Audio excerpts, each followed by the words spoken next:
উফ, কি গরম, আর পারা যাচ্ছে না। আরে এই সিকিউরিটি গার্ডটা এভাবে রোদে দাঁড়িয়ে আছে কেন? ওর তো খুব কষ্ট হচ্ছে। এভাবে তো শরীর খারাপ হয়ে যাবে। চলো তো একবার গিয়ে দেখি। Gopal, good morning sir. একটা কথা বলো তো, তোমার ডিউটি তো রুমে, তাহলে এই ঠাটা পড়া রোদে দাঁড়িয়ে আছো কেন? ও স্যার কিছু না, এমনি। আপনারা দুজন ভেতরে যান, নাহলে আপনাদের শরীর খারাপ হয়ে যাবে। স্যার আমার কোনো সমস্যা নেই এখানে দাঁড়িয়ে থাকতে, আর আমি যদি এখানে না দাঁড়িয়ে থাকি তাহলে আমি আমার স্যালারিটা পাবো না। আমি স্যালারিটা যদি না পাই তাহলে আমার খুব বড় সমস্যা হয়ে যাবে। তখন থেকে কি এক কথা বলে যাচ্ছ? কে তোমার স্যালারি আটকাবে? কে তোমাকে এসব বলেছে? স্যার পূজা ম্যাডাম,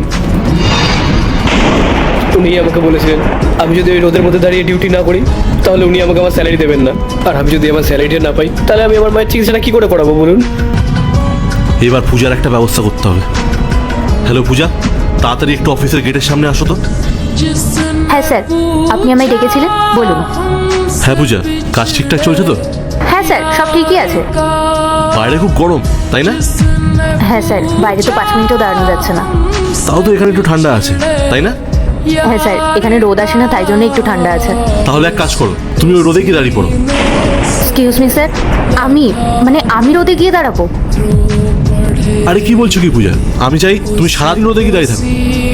স্যার আপনি মজা করছেন তাই না? না পূজা, আমি একদম সিরিয়াস, এটা আমার অর্ডার।